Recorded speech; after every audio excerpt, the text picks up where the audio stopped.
tentang sistem peredaran darah. Di sistem peredaran darah ini memiliki komponen. Nah, komponennya apa aja sih yang ada di dalam sistem peredaran darah? Ada pembuluh darah, dan ada jantung. Pertama, Ibu akan menjelaskan tentang darah terlebih dahulu. Kalau untuk darah adalah jaringan ikat berupa cairan yang ada dalam tubuh yang berwarna merah yang disebabkan karena adanya hemoglobin. Nah, hemoglobin ini yang mengandung besi dalam bentuk heme yang merupakan tempat terikatnya molekul-molekul oksigen. Fungsi darah tersendiri itu mengangkut oksigen dari paru-paru ke seluruh tubuh, mengangkut sisa-sisa metabolisme, mengangkut sari-sari makanan, mengatur pH dan suhu.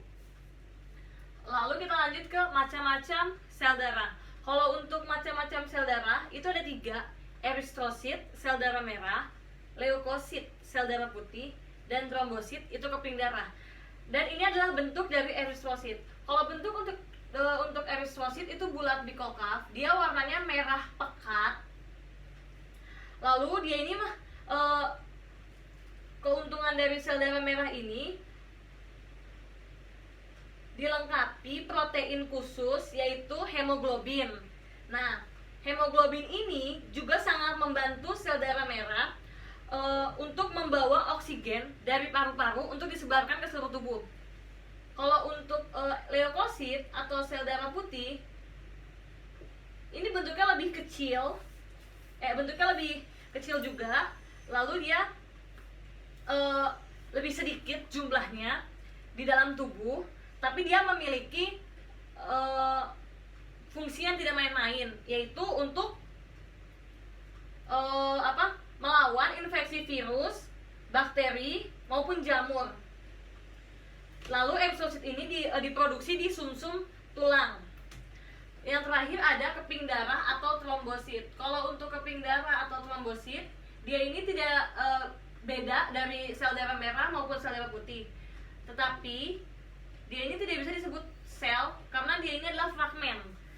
Nah, tidak kalah pentingnya juga dengan sel darah merah maupun sel darah putih, keping darah atau trombosit juga memiliki keunikannya sendiri. Dia ini membantu pembekuan darah pada saat terjadinya luka. Kita lanjut ke mekanisme pembekuan darah. Kalau untuk mekanisme pembekuan darah, itu trombosit bereaksi ketika pembuluh darah rusak atau luka. Mereka akan menempel pada dinding daerah yang terluka untuk sama-sama membentuk sumbatan yang dibentuk guna untuk menghentikan darah yang keluar dari dalam tubuh atau dari luka itu sendiri. Jadi dia sebagai tameng, trombosit itu. Jadi kalau trombositnya nggak berfungsi, jadi darah itu akan keluar terus dan kita akan kekurangan banyak darah. Jadi fungsi trombosit sangat penting banget dalam tubuh kita.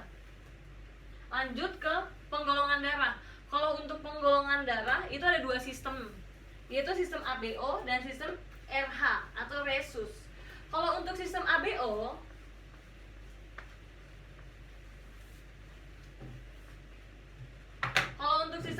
itu pertama, golongan darah A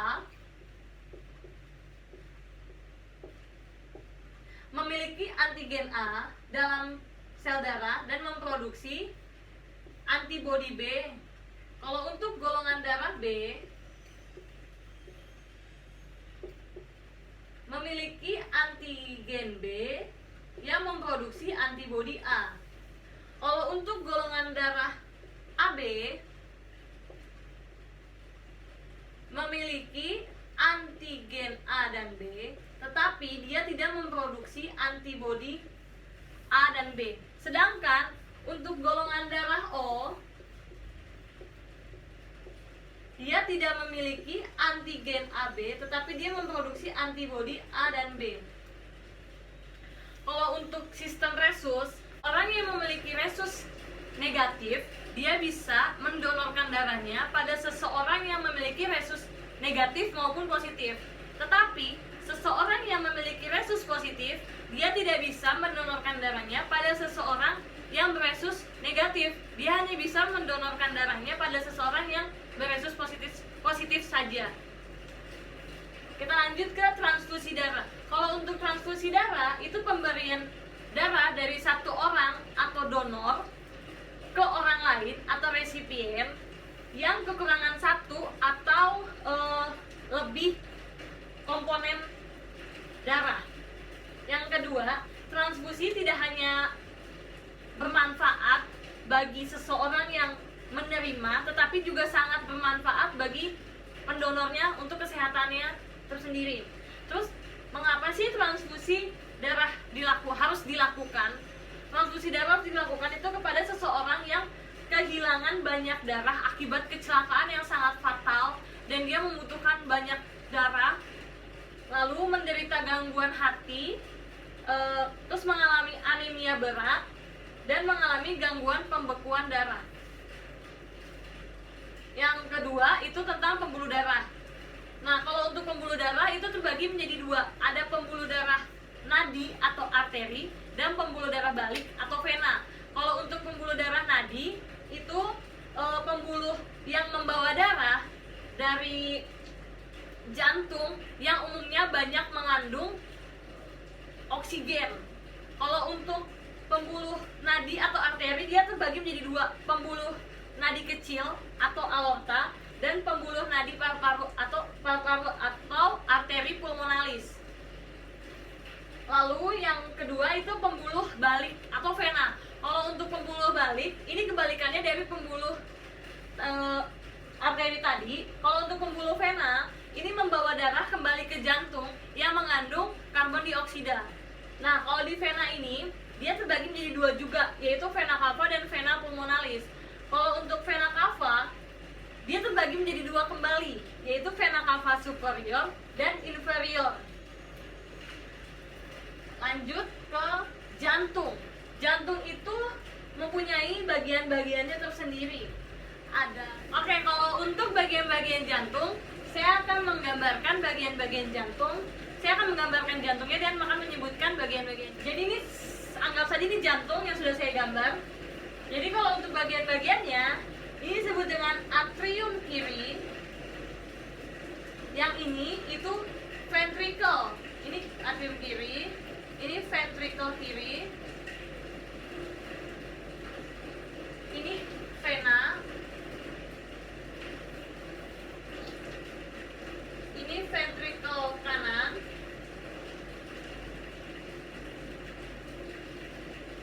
Ini atrium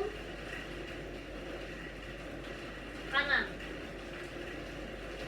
Jadi ini adalah bagian-bagian jantung. Ada atrium kiri, ventricle kiri, atrium kanan, ventricle kanan. Lalu yang selanjutnya adalah mekanisme peredaran darah manusia. Kalau untuk mekanisme peredaran darah manusia itu terbagi menjadi peredaran darah kecil maupun peredaran darah besar. Kalau untuk peredaran darah kecil itu saya akan jelaskan lagi. Ini kita hapus dulu.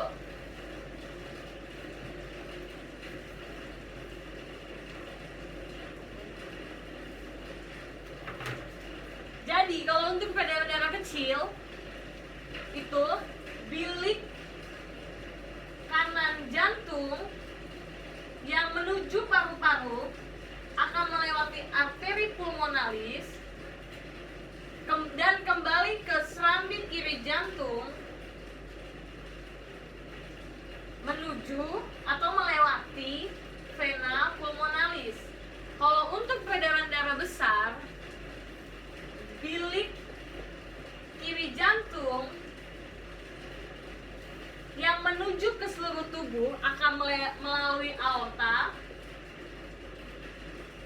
dan akhirnya kembali ke serambi kanan jantung melewati atau melalui vena cava. Nah, oleh karena itu pada manusia terdapat dua macam peredaran darah yang disebut peredaran darah kecil dan besar. maka manusia dapat dikatakan memiliki peredaran darah ganda. Yang selanjutnya, kelainan pada sistem peredaran darah. Kalau untuk kelainan pada sistem peredaran darah, saya akan menjelaskan yang pertama yaitu anemia atau kekurangan darah. Itu penyakit kekurangan hemoglobin di dalam darah. Yang kedua, varises merupakan pembesaran pada pembuluh vena, pembuluh darah vena. Itu biasanya kalau yang suka kita lihat tuh kayak uratnya keluar-keluar gede-gede gitu, itu namanya varises. Terus yang ketiga itu ada talasemia. Talasemia itu kelainan pada hemoglobin sehingga sel darah merah mudah rusak. Lalu ada hemofilia. Kalau untuk hemofilia, kelainan pada darah yang disebabkan oleh faktor genetik. Lalu ada leukemia atau biasa disebut dengan kanker darah. Kalau untuk ini kelebihan reproduksi darah putih daripada darah merah, yang seharusnya harusnya lebih banyak darah merah daripada darah putih, tapi ini darah putihnya abnormal bisa disebutnya. Lalu ada kardiomiopita. Kalau untuk kardiomiopita itu terjadi karena jantungnya terlalu lemah. Lalu yang terakhir ada penyakit jantung koroner atau PJK. Kalau untuk PJK terjadi karena pasokan darah yang mengandung banyak oksigen tidak berhasil mencapai otot jantung karena adanya plak pada otot koroner, arteri koroner. Lalu yang terakhir itu ada teknologi pada sistem peredaran darah. Kalau untuk teknologi pada sistem peredaran darah, saya akan menjelaskan 5 teknologi yang saya pernah dengar, tetapi saya belum pernah mengalami langsung, amit-amit lah ya. Itu ada ekokardiograf atau ECG. Itu teknik yang digunakan untuk mengetahui struktur internal peredaran darah yang diagnosanya adanya gumpalan darah. Lalu yang kedua, pemindahan dengan bahan radioaktif atau teknologi yang mendeteksi adanya penyakit jantung dengan cara menyuntikkan bahan radioaktif ke dalam tubuh pasien. Lalu yang ketiga ada operasi bypass jantung. Ini operasi yang dilakukan ke penderita penyakit jantung, jantung koroner. Ini yang kayak biasanya orang yang udah jantungnya udah penyakit jantungnya udah benar-benar sangat-sangat urgent banget dan udah harus operasi bypass.